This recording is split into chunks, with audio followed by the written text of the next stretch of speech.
Je prends le temps d'arriver quelques minutes en avance pour vous accueillir. Donc, j'espère que ce sujet va intéresser tout le monde.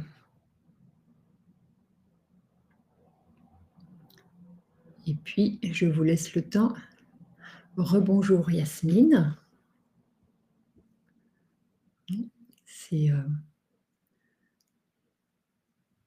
C'est toujours agréable que tu sois là. Et puis, on va se laisser les 5 minutes les 5 minutes d'attente pour laisser les gens arriver. Le temps de boire le petit café, de terminer. Et puis, j'espère que vous m'entendez bien, je pense.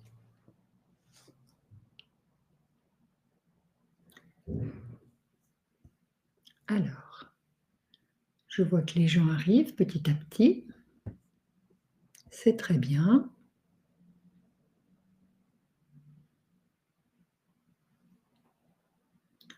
Et puis, je vous rappelle, je leur dirai tout à l'heure, mais je vous rappelle que vous avez accès à tous les webinaires des conférences. Et aujourd'hui, on est en train de se réorganiser. Donc, a priori, tous les webinaires devraient être sur notre chaîne YouTube. Et donc, on vous informera de ça pour que vous puissiez revoir cet épisode si vous ne l'avez pas vu. Ok, merci Marjorie. Bon, 12h59, c'est moi qui suis en avance. Et puis,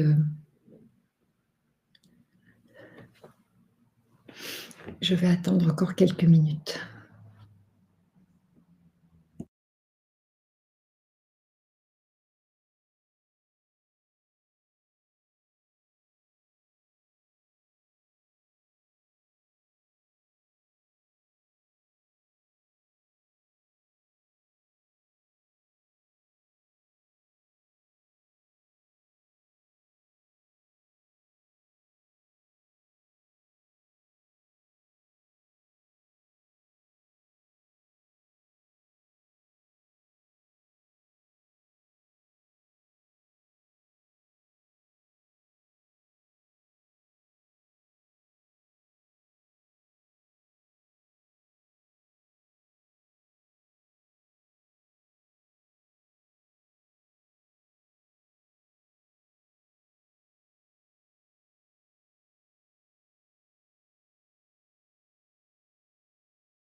Bon, je vois que les gens arrivent petit à petit.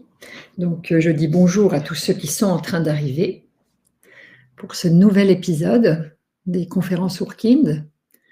Et ce mère-fille parlez-vous, hasard du calendrier, fait que nous faisons ce webinaire juste quelques jours avant la fête des mères. Le timing est bon quand même, hein. Donc, qu'on ait envie de la fêter ou de ne pas la fêter, cette fête des mères. Et je regarde, oui. Donc, je vois que on commence. N'hésitez pas à me dire que vous êtes là, faites-moi un petit coucou, vous me dites juste un petit bonjour. C'est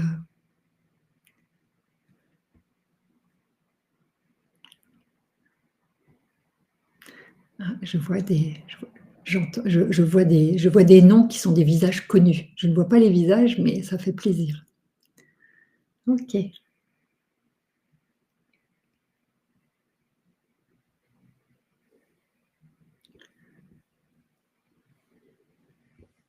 Bon, et ben on va pouvoir démarrer tout doucement, tranquillement. Donc aujourd'hui, je souhaite, alors peut-être pour avoir plus de réseau, je la réactiverai tout à l'heure, je vais désactiver ma caméra et je la réactive tout à l'heure. Je vais vous montrer une ou deux images pour être sûr que ce soit bien clair. Donc je désactive ma caméra et je vous retrouve tout à l'heure. Alors, cycle de conférence, on a dit « Mère-fille, parlez-vous » première partie. Pourquoi ce thème en deux parties? Parce qu'au début, je voulais faire un seul webinaire. Et puis, vu la richesse des éléments que j'avais envie de vous apporter aujourd'hui, je trouvais que c'était très, très court de le faire vraiment en 30 minutes. Donc, aujourd'hui, c'est la première partie. Et puis, je prends mon agenda. La deuxième partie sera le vendredi 20. Le vendredi 20, 13h. Le vendredi 20 juin, pour la suite. Et d'ici là, n'hésitez pas, si vous avez manqué un épisode, d'aller, comme je le disais tout à l'heure, voir sur notre chaîne YouTube. Alors, pourquoi ce thème? Pourquoi ce thème? Parce que c'est consacré aujourd'hui à une relation aussi universelle que singulière, celle qui lie une mère à sa fille et une fille à sa mère. C'est la construction archaïque de cette relation, elle se fait à travers quatre étapes initiatiques. Et aujourd'hui, comme ça me semblait beaucoup, aujourd'hui, ce que nous allons faire, c'est voir les deux premières étapes. Les deux premières étapes qui s'appuient sur la théorie de la maternologie. C'est pas, j'ai envie de dire, ce n'est pas une vérité en soi, c'est pas exactement, mais c'est bien, moi j'aime bien avoir des apports théoriques pour m'appuyer sur des concepts qui ont été écrits. Donc, ces deux premières étapes, la première, ça va être tout ce qui est fusionnel, et la seconde va être ensuite comment se séparer de cette mère tellement fusionnelle, j'ai envie de dire. Pour ceux qui ne me connaissent pas, donc je suis Nathalie Piquet, je suis sage-femme, je suis gestalt thérapeute, j'adore faire des conférences. Pour ceux qui connaissent le concept Urkind, c'est vraiment ce qui me mène. Le prochain livre ne tarde pas à être fini, à être terminé. Je suis en train de travailler. Et si ça vous intéresse, La légende de l'Urkind est déjà édité et c'est un conte initiatique que j'ai eu vraiment plaisir à écrire. Ma source d'énergie, ce sont les mères. Les mères fragilisées, les mères confiantes, toutes les mères. C'est vraiment mon énergie de vie et vraiment cette cible-là, si j'ose dire. Et ma mission aujourd'hui, c'est vraiment de vous transmettre tout ce que j'ai pu apprendre auprès des bébés, des mères, des couples. C'est ça que j'ai envie de vous apprendre et de vous transmettre aujourd'hui. Mais peut-être avant, juste faisons connaissance. J'aimerais bien savoir, comme je ne vous vois pas, si c'est possible de me dire votre profession, votre exercice. Quand je dis votre profession, sage-femme par exemple, et votre exercice en libéral, ou psy en libéral ou en institution. Comme ça me permet, c'est intéressant pour moi de voir, d'avoir ce petit lien et de ne pas me sentir toute seule devant l'écran. Et puis la question 2, ce serait dans votre pratique, comment vous vous organisez pour gérer une situation psy? Alors bien sûr que je vois qu'il y a des thérapeutes qui sont là, donc ils n'auront pas cette problématique-là. Mais même une situation psy en cabinet, comment je fais pour repasser la main à la sage-femme ou au gynéco? Et si je suis sage-femme, comment je fais pour passer la main au psy? Comment vous vous organisez pour faire ça? Et puis la question, c'est de quoi vous auriez besoin pour optimiser votre pratique. C'est vraiment, ça c'est important. Donc, je suis très contente puisque nous avons Pauline qui est étudiante, Angélique qui est sage-femme libérale, des gens que je connais déjà. J'ai vu passer Marie-Pascale, une gestalt thérapeute comme moi, et ça me fait bien plaisir. Voilà, si vous voulez me dire un petit peu, sage-femme qui va s'installer en libéral, ouais. Hypnothérapeute spécialisée en accompagnement périnatal et préconceptionnel. On n'est pas de trop. Il y a vraiment, je dirais, il y a vraiment beaucoup de place pour la compétence dans ces endroits-là. Sage-femme libérale en maison de santé, avec la chance de travailler avec un psychologue, super.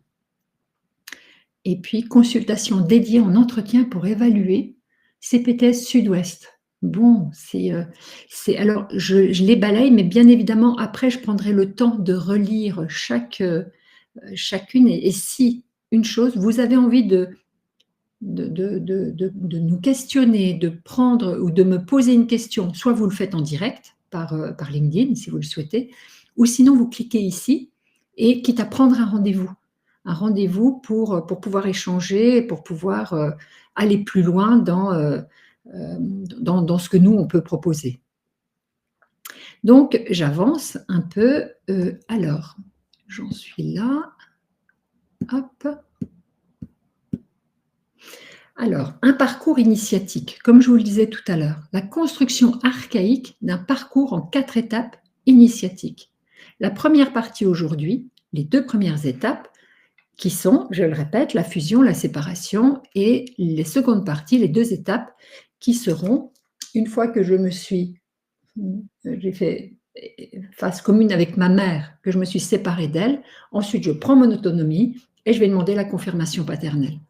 Donc, on va expliquer ça. Alors, la première chose, ces 2 étapes. Ces 2 étapes, je précise que les étapes que nous allons aborder ne sont ni linéaires ni figées. Ce ne sont pas des étapes, on passe par une, on a fini, on fait la deuxième. Elles peuvent coexister. Elles se passent dans la toute petite enfance, de 0, je dirais, de la naissance jusqu'à je dirais, allez, on va voir jusque 4-5 ans. Et en attendant, ce qui se passe pendant ces années de vie vont être réactualisées, tout ça va être réactualisé au moment de l'adolescence, au moment d'une grossesse, à un deuil, à chaque passage initiatique de vie, ces éléments vont être réactivés. Ils vont s'engrammer, c'est mon terme à moi, au niveau de la conscience, au niveau du cerveau, au niveau des connexions, et qui fait que ces étapes-là, on va les redéfinir très régulièrement et de façon initiatique à chaque étape. Ces étapes-là, ça se transmet silencieusement sans avoir jamais été nommé et parfois même sous le seuil de la conscience. Donc ce webinaire, c'est une invitation à faire un tout début pour les mettre en lumière. Pas pour les figer dans une théorie, mais pour mieux comprendre ce qui nous traverse et ce que nous transmettons à nos enfants aussi, malgré nous. Bon, j'admets que tout ce dont je vais vous parler, ça date d'un temps, je vais dire, où c'était une époque antérieure à nos questionnements contemporains, c'est-à-dire la théorie du genre, la redéfinition des rôles parentaux, la déconstruction de l'éducation genrée. Je vous demande un peu de bienveillance pour une chose, c'est laissez-moi la liberté de partir de schémas anciens pour nommer d'où nous venons, pas pour y rester, mais pour construire ensemble des bases plus justes et plus vivantes, même si elles sont encore en devenir. Donc, j'espère, là, mon introduction était un petit peu longue, mais j'avais besoin de passer un petit peu ce préambule. Et là, maintenant, ce qu'on va faire, c'est, dans ce parcours initiatique, pardon, j'avance, voilà. Ce que je vous disais, donc les étapes ne sont pas linéaires. On part de schémas anciens, bien sûr. Et là, je vais vous faire un petit exercice. Si vous voulez bien le faire, je ne veux pas les réponses, hein, mais faites-le là où vous êtes, depuis votre ressenti. Je vous propose de faire cet exercice puisqu'on est tous entre admiration et agacement, entre loyauté invisible, désir de rupture avec sa propre mère, ou celle qui nous a servi de référence maternelle. C'est un nœud vivant, cette relation entre l'histoire d'enfant, la femme en devenir et la maternité potentielle, le désir de maternité. Donc cet exercice, je vous montre une image qui est issue de notre formation, la cartographie Ourkine, de notre outil. Et ce que je vous propose, essayez d'y répondre, vous dans votre coin, essayez d'y répondre.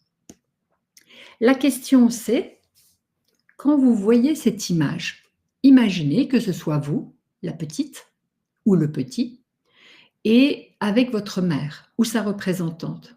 Quand vous voyez cette image, que vous la regardez, est-ce que ça vous met dans une ambiance de grand soleil, beau temps brumeux, c'est un peu nuageux, c'est plutôt du ciel assez gris ou c'est du gros orage? Essayez d'y répondre chacun de votre côté, ou chacun et chacune de votre côté, pour que vous puissiez vivre l'expérience. Qu'est-ce que ça vous fait vivre? Qu'est-ce que ça nous fait vivre? Moi, je vois bien, je pourrais tout de suite répondre à cette carte. Alors, je vais vous dire, peut-être amener des cas cliniques. Oui, merci Isabelle. Ouais, je comprends bien que vous vous rappeliez de cette image. Est-ce que vous avez des réflexions par rapport à ça? Dans quel état ça vous met? Je ne vous demande pas une réponse, mais qu'est-ce que ça vous fait vivre? Est-ce que c'est judicieux, ça fait de l'émotion, c'est juste cartésien? Qu'est-ce que ça vous fait vivre de regarder cette image et de vous l'appliquer à vous? Avant de l'appliquer aux femmes, avant de poser la question aux femmes que nous accompagnons. Je serais curieuse de savoir ça. Oui, c'est des émotions qui ne sont pas forcément agréables, ça me fait sourire, c'est très chouette que vous merci de votre authenticité de répondre, agréable. Voilà, un peu peur des réactions des patientes. Oui, on y reviendra après, hein, alors, merci Angélique de poser cette question-là, je fais une parenthèse. C'est vrai que face à cette carte, on peut avoir, en tant que sage-femme, on peut avoir, beaucoup de larmes. Les femmes ne répondent pas. L'idée surtout, si on est psy, c'est évident qu'on va déplier puisqu'on est là peut-être pour ça. Si on est sage-femme, l'idée c'est vraiment de ne pas déplier.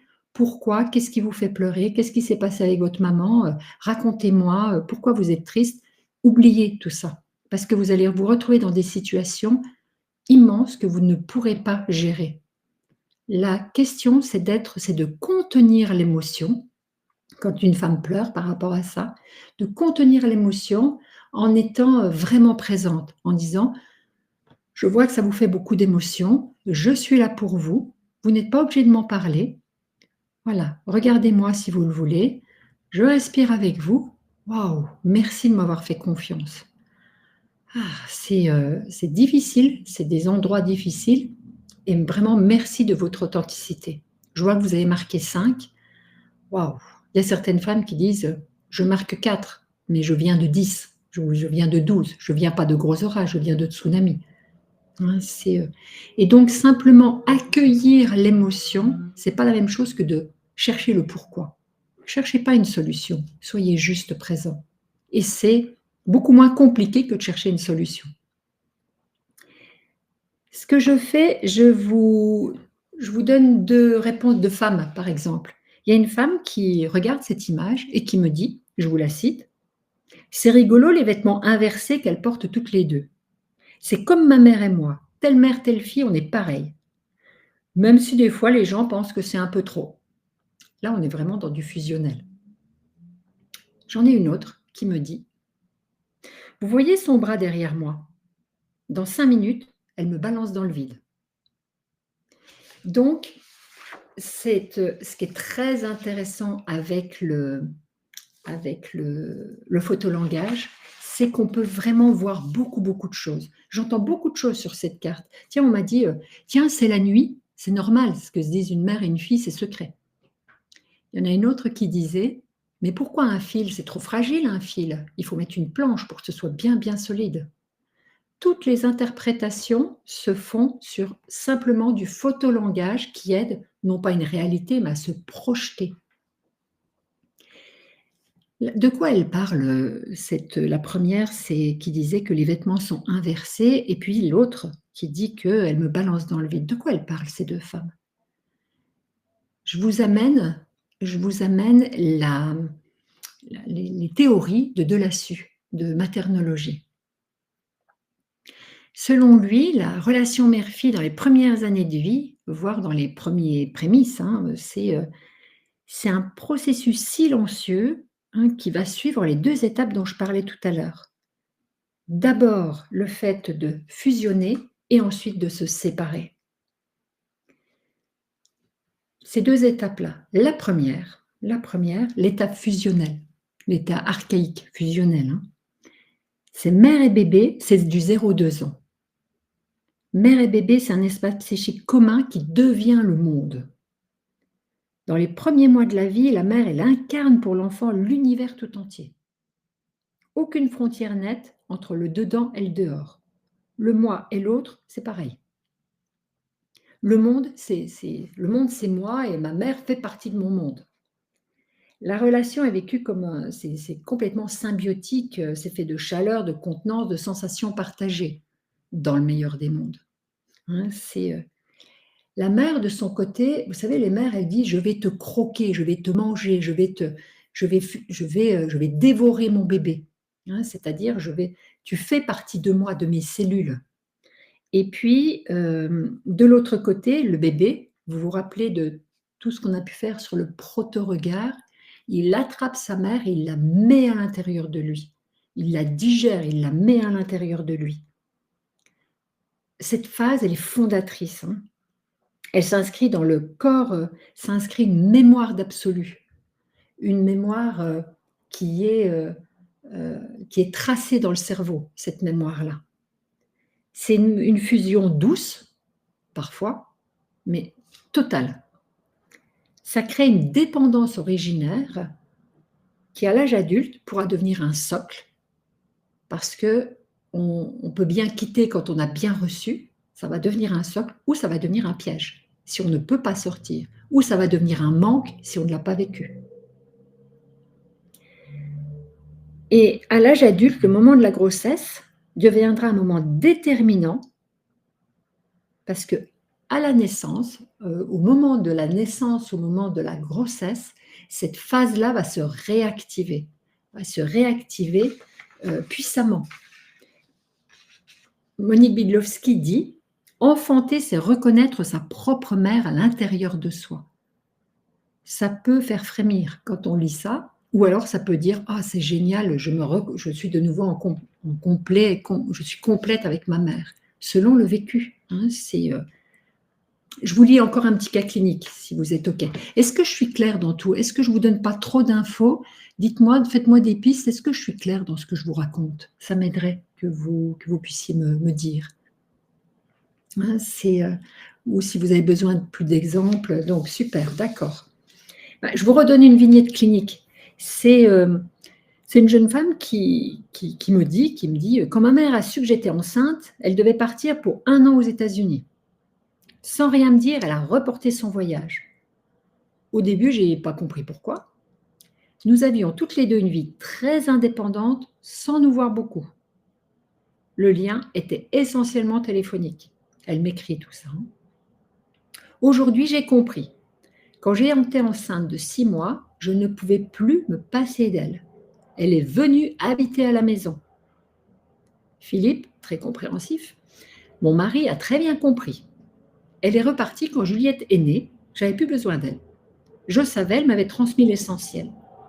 C'est comme si j'avais eu l'envie de redevenir toute petite. Retour à vraiment quelque chose de fusionnel. Et là, c'est du fusionnel qui est bien compris parce que c'est bon et pour la mère et pour cette femme. Et c'est pour ça, dans les salles d'accouchement, faut-il laisser la mère venir en salle d'accouchement. Si on a du grand soleil dans la relation, mais oui, il faut la laisser venir. Ça va amener de l'énergie à cette jeune femme qui est en train d'accoucher. Si on a du 5, non, il ne faut pas la laisser entrer, il ne faut même pas poser la question, elle ne rentre pas. J'ai aussi un autre cas, et là j'étais à l'époque, maintenant nous avons des étudiantes en maïeutique, je pense à la jeune étudiante qui nous écoute là, étudiante en maïeutique, moi j'étais élève sage-femme. Et à l'époque, j'ai été très marquée par une situation que je vous raconte. Dans le service, il y avait une jeune femme qui dérangeait toute l'équipe. Elle agaçait tout le monde. Pourquoi? Parce que Elle refusait de se lever, elle refusait de se laver, de manger. Et il y avait une femme qui était là à côté d'elle et qui lui donnait à manger à la cuillère. On s'est dit, mais qu'est-ce que c'est que ce cirque, quoi? Elle avait aucune pathologie, cette femme, hein. Elle avait accouché normalement, elle ne se levait pas. Et vous savez, elle a les pertes qu'elle pouvait avoir, tout ce qui était ces garnitures-là. Et c'est sa mère qui lui changeait. Elle ne se levait pas pour. Et c'est tout juste si sa mère ne la lavait pas. Mais on s'est dit, donc tout le monde bousculait cette femme en lui disant, attendez, il faudra un jour vous allez rentrer à la maison, hein, il faudrait un jour vous réveiller avec ce bébé. Et une fois, donc ça chuchotait, ça agaçait tout le monde. Et la femme qui était là disait, c'est pas grave, je m'occupe de 2 bébés, de ma fille et de ma petite fille, si je peux les appeler comme ça. Hein, et donc, moi un jour, je me suis assise au bord du lit. J'ai dit, mais racontez-moi, c'est quoi que vous faites là? C'est quoi? Racontez-moi, je ne sais pas ce que vous êtes en train de faire. Et là, ce qu'elles m'ont appris, ça m'a vraiment bousculée, parce que cette femme blonde, elle a dit, écoutez, j'ai accouché sous X, il y a 23 ans, on m'a forcée à accoucher sous X, et j'ai fait des démarches incroyables, et j'ai réussi à retrouver ma fille. Je l'ai retrouvée il y a 2 mois. Et là, aujourd'hui, on rattrape le temps perdu. Il faut que je prenne soin d'elle comme d'un bébé. Effectivement, et l'autre jeune femme a dit, moi j'ai été en famille, j'ai été adoptée, mais ça ne s'est pas bien passé. On m'a toujours fait sentir que je ne faisais pas partie de la maison. Ma mère d'adoption était dure. Et là, on est en train de refaire ce parcours initiatique, elles ne me l'ont pas dit comme ça, hein, mais on est en train de refaire ce fusionnel parce que j'en ai besoin pour grandir, pour après pouvoir m'occuper de mon bébé. Ça m'a vraiment touchée quand elles m'ont raconté ça. Et il y avait des larmes de la part de ces 2 femmes, mais ce n'était pas des larmes de fragilité, c'était des larmes de retrouvailles. Et je me suis dit, j'ai appris ce jour-là à ne pas juger déjà, hein, selon ce qui se passe, mais surtout, ça m'a appris que c'était les premiers prémices. Je me suis dit, il y a quelque chose qui se passe de retour, comme le dit si bien Bidlowski, chaque femme enceinte, c'est un ancien nouveau-né convoqué à l'histoire de sa propre naissance. Voilà un petit peu pour cette étape de fusionnel. Bien évidemment, quand ce fusionnel n'a pas été bien vécu, quand il a été abîmé, quand il était en manque, quand il a été... il y a quelque chose qui fait que en prendre conscience, c'est déjà très important, parce que se dire « Ah, c'est ça que je recherche ». Et donc, il va y avoir une recherche continue, longue, de plusieurs années, de retrouver cet essentiel-là, qui n'a pas été un essentiel vécu, et qui est un essentiel de nostalgie perdue. Et donc, on le voit dans les femmes qu'on peut accompagner. La sage-femme prend quelquefois, ou le psy, prend la place en disant « Vous êtes une mère pour moi ». C'est ça, donc ne fuyez pas trop ce transfert maternel, parce que c'est ça qu'elles veulent, les femmes, revivre ce fusionnel pour pouvoir aller, ça ne va pas être du définitif, hein. Une fois que l'étape est passée, nous passons à l'étape suivante. Une fois qu'on a bien reçu, cette fois-ci, on se sépare. Je vous repose la question, ça va, tout ce fusionnel, c'est OK pour vous, ces infos? Je ne saurais pas quoi vous dire d'autre par rapport à ça, mais sans cette reconnexion première, il y a des blessures, pour avancer vers la suite. Ensuite, j'ai bien reçu de ma mère. Elle m'a mis plein de choses à l'intérieur de moi, enfin je l'ai laissé mettre plein de choses à l'intérieur de moi. Mais au bout d'un moment, ça suffit, quoi. Maintenant, je suis grand, j'ai 2 ans, je ne veux plus rien. Déjà, de ma mère, de personne, je ne veux plus rien à l'intérieur de moi. C'est moi qui décide. Et vous connaissez bien le terrible tout. C'est entre du vide, du trop-plein, et c'est le début de la séparation. Alors, c'est quoi? Vous savez, c'est tout petit. Debout, non. Assis, non. Dehors, non. Dedans, non. Je m'en vais, non. Je reste là, non. Ah, il faut être héroïque pour supporter. Hein, il faut tout un village pour élever un enfant. Là, c'est tellement vrai. Va voir ton père, va voir ta grand-mère. Je lâche prise. Hein, c'est donc, et puis, merci Angélique, pardon, je reviens un tout petit peu en arrière. Angélique, à la fin du webinaire, je reviens. L'image du transfert maternel sur moi est très inconfortable. J'y reviens tout à l'heure. N'oublie pas, Angélique, de me le rappeler, enfin, en disant, et ma question, hein, pour tout à l'heure. Une chose, donc ce terrible tout, hein, c'est j'ai tout vidé, je ne veux plus rien. Non, non, non, je ne veux rien. Je veux rien. Par contre, et après, je remplis le seau, le seau rouge, là, à moi. Le bonbon à moi. Ça, c'est à moi, à moi. Le petit bonhomme en bois, là, à moi. Donc, j'en mets plein, plein, plein à l'intérieur de moi. Et à un moment donné, j'en ai trop mis. Donc, je hurle, je vomis même. Je hurle parce que je suis... Et je ne veux pas qu'on m'aide, mais je ne veux surtout pas être tout seul. Bon, donc, et ça, c'est l'apprentissage de la propreté aussi, du dedans, du dehors. Hein, et tout à ce moment-là fait que la zénitude est parfois difficile à garder face. Une chose, je le rappelle quand même très, très régulièrement, c'est que à un moment donné, si je dis à mon tout petit, mais là, je ne te supporte plus, tu me casses les pieds, je ne l'ai pas traumatisé à vie, mon tout petit. Hein, le cerveau, c'est un statisticien, c'est-à-dire qu'il va prendre l'ensemble de tout ce que j'ai vécu pour en faire une vérité. Si ma mère, elle m'a dit 180 fois dans la journée qu'elle m'aimait et qu'à un moment donné, elle m'a dit « tu me casses les pieds », je ne vais pas être traumatisée par « tu me casses les pieds ». Ce que je vais retenir, c'est que ma mère m'a dit qu'elle m'aime. Ça va être ça la vérité. Pas besoin d'être des mères parfaites. Hein. On a droit à quelque chose qui fait que tu me saoules, quoi. C'est pour ça que, je répète, tout un village pour élever un enfant. Et puis le lendemain, ça recommence. Hein. Alors, par contre, après le terrible tout, la période déjà pas facile à vivre, hein, vient ensuite une étape inévitable, mais souvent tumultueuse cette fois-ci. Hein, c'est pour l'enfant comme pour la mère. Maintenant que j'ai fait cette allée-venue, que j'ai besoin de me différencier du maternel. En tout petit, vraiment, il faut que je me différencie. En petite fille, là, je prends conscience de mon individualité et je dois symboliquement me séparer de ma mère pour devenir moi-même en tant que sujet à part entière.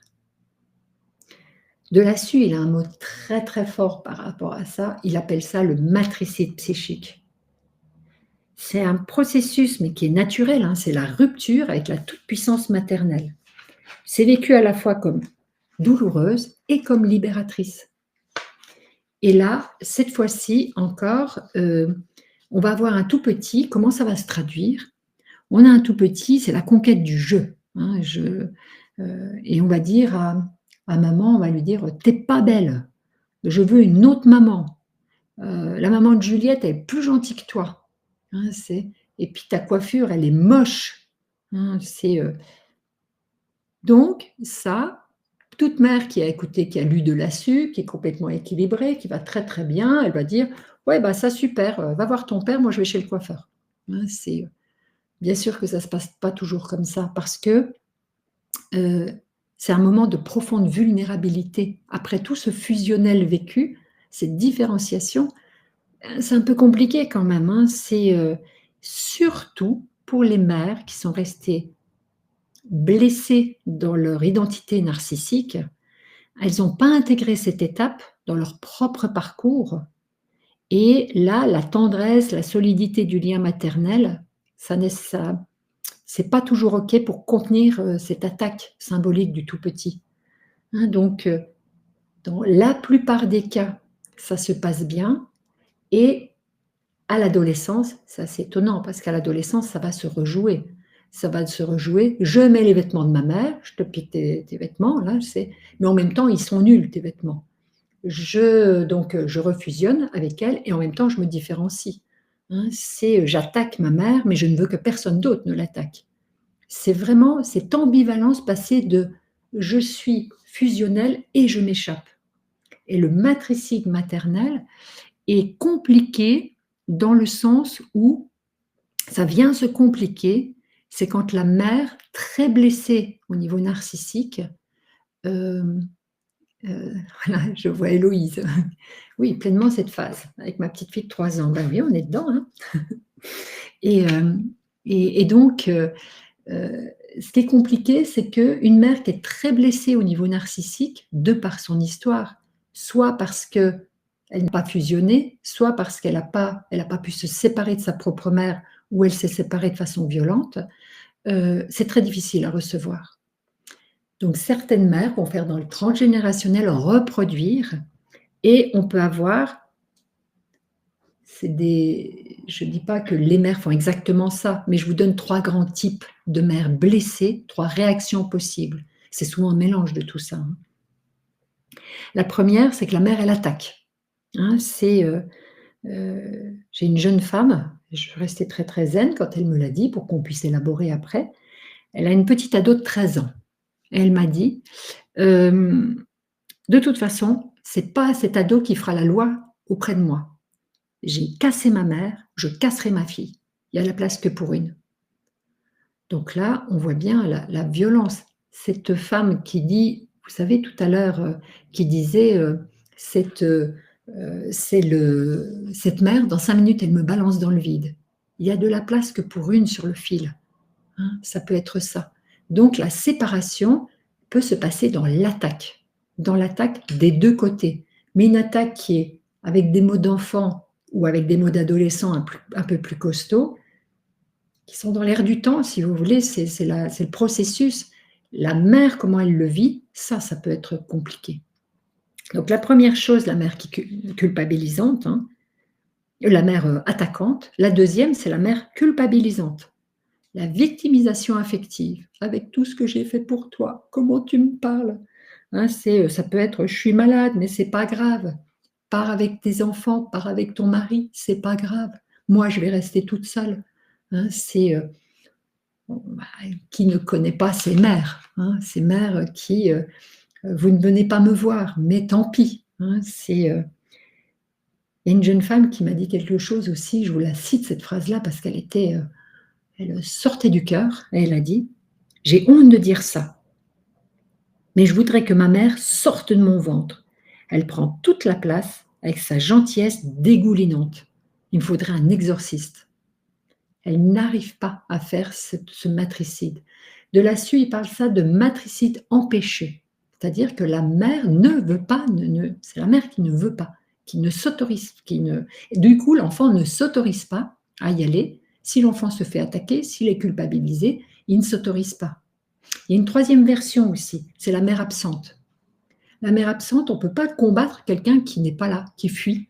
C'est-à-dire, maman, je ne suis pas d'accord avec toi, et ben, voilà, et attends, je vais te faire une tarte aux pommes, je vais faire ci, je vais faire ça. Il y a les mères qui sont fuyantes, absentes. Donc le retour de relation, c'est vécu comme, non pas comme une confrontation constructive, mais comme un vertige. La jeune femme ne peut pas se confronter. Là, c'est... alors, hop, ben je vous lis, j'étais en train de regarder dans mes fiches. Ouais, ça engendre une ambivalence constante, une demande de lien, aussitôt suivie d'un refus de dépendre. Là, je vous lis encore un cas clinique, c'est Mathilde qui est... c'est un premier bébé à 32 semaines, donc dans la fin de sa grossesse. Elle arrive en maternité après plusieurs consultations en ville, où le suivi a été qualifié de chaotique. Elle cherche à confronter. Il lui faut du solide en face pour confronter. Donc, par contre, là, elle a des contractions, elle refuse le monitoring, elle parle vite, elle fume dès qu'elle sort du service, elle oublie ses examens, elle ne prend pas ses traitements. Elle n'arrête pas de dire « bon, ça va, hein, j'ai l'habitude, je fais tout toute seule. Hein. » Elle est provocatrice, elle est agacée par les questions, mais elle revient systématiquement vers les équipes pour finalement rien suivre de ce qui lui a été proposé. elle vient chercher la confrontation pour qu'elle puisse attaquer, simplement être, c'est elle qui attaque, mais en face, c'est reçu et on continue d'être là pour elles. Elles ne sont pas faciles à suivre, hein, ces femmes-là. Elles se cherchent une mère de substitution, puis tout d'un coup, elles vont tomber sur je ne sais pas moi, sur Justine, hein, qui est une sage-femme. Oh, ça, elle est géniale, elle est super, c'est ma sage-femme, j'en veux pas une autre, toutes les autres sont nulles. Ça y est, on a une mère idéalisée. C'est pas facile à vivre en tant que sage-femme. Quand elle sonne, cette femme-là, il y a toutes les autres toute l'équipe qui dit Justine, c'est même pas la peine qu'on y aille, vas-y, c'est ta patiente. Hein, et donc, qu'est-ce qu'elle fait, cette femme? Elle cherche une figure maternelle qui soit là, qui soit ancrée, qui ne fuit pas quand elle attaque. Hein, donc, je reviens sur ta question. C'est Angélique, je crois, qui disait, c'est pas facile quand moi j'ai un transfert maternel sur moi. Ça dépend quel transfert. Si c'est le transfert, tu es une vraie mère pour moi, hein, vous êtes une vraie mère pour moi, ça peut être un transfert qui est positif. Le deuxième, ça peut être, de toute façon, vous êtes nuls, oui, vous me donnez des rendez-vous, vous vous trompez tout le temps, puis vous me faites mal quand vous m'examinez, c'est pas OK. Ou alors, ça peut être également, oui, bah, vous êtes sage-femme, mais je suis sûre que demain, vous n'êtes plus là, donc j'en ai pris une autre, hein, puis j'en ai pris une troisième. Et puis, de toute façon, vous, une autre, c'est exactement pareil. Hein. Ça, c'est 3 transferts au niveau maternel qui dépendent de comment cette femme, elle a vécu sa capacité à faire un matricide. L'idée, c'est de pouvoir confronter la mère qu'elle a en face d'elle. Donc, est-ce que c'est clair, Angélique, quand je le dis comme ça? Et moi, je serais curieuse, lequel des 3 transferts te gêne le plus? Quand elles fondent avec toi, quand elles t'attaquent, ou quand elles sont là, elles sont plus là, elles oublient les rendez-vous, c'est quoi qui te gêne le plus? À savoir que ce ne sont que des transferts. Et j'espère que ça peut t'aider, que tu puisses voir qu'il y a 3 phases. Bah évidemment, ça peut, pour une sage-femme qui est très maternante, le fusionnel, c'est génial. Pour une sage-femme qui n'est pas maternante du tout, le fait que la femme soit très carrée, voire même pas sympa, ça fait rien. Elle fait son job. Hein, et ce que nous dit Angélique, c'est positif ou négatif, c'est désagréable pour moi, mais grâce à ces explications, je mets en lumière mes propres réactions. Alors, ce que tu es en train de dire, c'est ce que la femme fait envers toi, c'est du transfert. Tes propres réactions, ça s'appelle du contre-transfert dans notre monde de psy. Et c'est très intéressant que tu puisses maintenant dire « Ah, ok, elle fait ça. Donc, qu'est-ce que ça vient taper chez moi? Qu'est-ce que ça vient bousculer chez toi? Ça vient bousculer comment tu as vécu, sans connaître ton histoire, hein, ce que tu as vécu de la première et de la deuxième étape. Comment toi, tu les as vécus et où tu en es encore maintenant. Et donc, ça vient bousculer ça. Ça vient nous convoquer à notre propre histoire de soignant. Donc, qu'est-ce qu'on peut retenir de ces 2 premières étapes, hein? C'est que ça donne une lecture plus fine, et merci, c'est exactement ce que tu me dis, Angélique, merci pour ça, des mouvements internes qui sont le besoin d'attachement absolu et le conflit nécessaire pour se différencier. Et donc, cette jeune femme qui disait tout à l'heure, on est habillé pareil, on est tout pareil, l'étape d'après va se faire à un moment donné, hein, parce qu'il y a c'est la mère, c'est elle maintenant. Le jour où elle devient mère, la mère, c'est elle. Donc, à un moment donné, il faut qu'elle prenne la place. Et puis, cette femme qui dit, elle va me balancer dans le vide, c'est comment faire avec une mère qui refuse de se laisser matricider, j'ai envie de dire. C'est peut-être de le comprendre non pas parce qu'on a une mère, je dirais, c'est facile à dire vu de l'extérieur, hein, non pas parce qu'on a une mère toxique, mais parce qu'on a une mère qui a été blessée, elle, profondément narcissiquement. Donc c'est une blessure narcissique qui n'a rien à voir avec le vouloir détruire l'autre. On est dans quelque chose d'inversé. Elle détruit sa fille à la place de voir, elle fait un matricide avec sa fille à la place de le faire avec sa mère, quoi. Mais le fait de prendre conscience, rien que ça change déjà quelque chose dans la relation. Voilà un petit peu ce que je voulais vous dire aujourd'hui. Je suis en train de dépasser un peu les 45 minutes, mais l'idée c'est de penser en mouvement, en fait. Quand je dis de penser en mouvement, hein, alors ça, je disais tout à l'heure, le cerveau est un statisticien, je le répète, pardon, hein, pas besoin d'être parfaite, hein, c'est la répétition du lien sécurisant qui compte et le cerveau retient ce qui revient le plus souvent. Et donc, penser en mouvement, c'est de se dire que ces repères là dont je viens de vous parler, il ne s'agit pas de les sacraliser, hein, mais pas de les jeter aux oubliettes non plus, hein. C'est de les considérer pour ce qu'ils sont, des cartes anciennes peut-être, mais utiles pour naviguer dans un territoire qui n'est pas simple, hein, parce que ça vient nous convoquer à notre propre histoire. Et puis, je l'ai dit tout à l'heure, et dans la seconde partie, on va vraiment parler après de la relation au père et de la place du père, de la place de la mère. Mais je crois vraiment que ces dynamiques, elles sont humaines avant d'être genrées. Hein, c'est vraiment, je crois que c'est important de les positionner comme ça et après de voir qu'est-ce que ça donne à l'épreuve de notre pensée contemporaine. Mais comprendre ces étapes, c'est vraiment s'offrir une boussole intérieure, pas pour s'y enfermer, hein, mais pour mieux se repérer, se relier et parfois aussi pouvoir se séparer. Donc, voilà ce que je voulais vous dire aujourd'hui. Ce que je voulais vous dire. Donc, il nous reste quelques minutes, là, s'il y a des questions que vous vous posez, s'il y a je veux bien, on a le temps, on a quelques minutes pour y répondre. En attendant, nous sommes en train de nous moderniser. Enfin, on me modernise. C'est pas moi qui fais, hein. Avec Facebook, avec Instagram, avec LinkedIn, waouh, tout ça.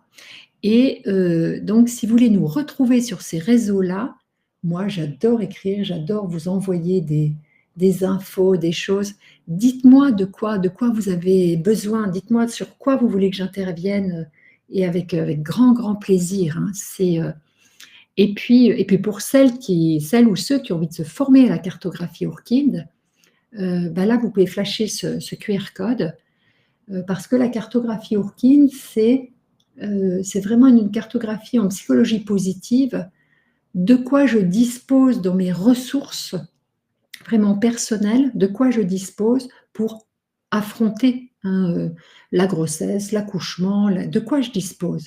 Et c'est vraiment ça qui est important. Donc, si ça vous intéresse en PMA, en grossesse, en comment on vient en postpartum. Là, on vient de parler du deuil périnatal. On a une cartographie pour le deuil périnatal, l'accompagnement du deuil périnatal. On en a une pour la santé sexuelle, à l'épreuve de la parentalité, mais jusqu'à la ménopause. Et là, je suis très très contente, on est en train de travailler une chose parce qu'on nous l'a beaucoup demandé, et là je suis heureuse de vous en parler, c'est qu'on vient de faire notre cartographie pour savoir comment ils vont, une fois petit poisson deviendra grand, comment vont nos adolescents. Et donc cette cartographie, avec vraiment un dessin très très précis qui leur est consacré, que j'ai testé avec mes petites filles, hein, qui sont au collège et lycée, hein. Et donc de leur demander comment vous allez. Mais comment vous allez, un ado, c'est ouais, bon, bof, on ne sait pas. Quand on lui montre 10 images, on arrive à avoir une image de son ressenti, de son émotionnel, il coche des cases, c'est tout, il ne nous demande rien. Et c'est très très intéressant de pouvoir avoir de comment va cet ado, est-ce qu'il a risque ou pas risque? Est-ce qu'il a de l'énergie pour gérer tout ce qu'il traverse? Donc, je suis très très fière de vous annoncer ça, on l'a travaillé ce matin. Donc, voilà ce que je voulais vous dire pour aujourd'hui. Donc, je vous rappelle, vous avez envie de nous rencontrer, n'hésitez pas, vous cliquez ici. Pour la prochaine fois, la suite, c'est quoi les 2 autres étapes? Eh bien, je vous raconterai ça le vendredi 20 à 13h. Et puis d'ici là, vous n'hésitez pas, vous postez sur des choses, vous m'appelez, vous n'hésitez pas à envoyer des mails et je réponds, j'essaye de répondre à tout le monde. Donc, à très très bientôt, on se retrouve dans un mois et pour celles qui c'est le cas, hein, bonne fête des mères pour dimanche. À bientôt.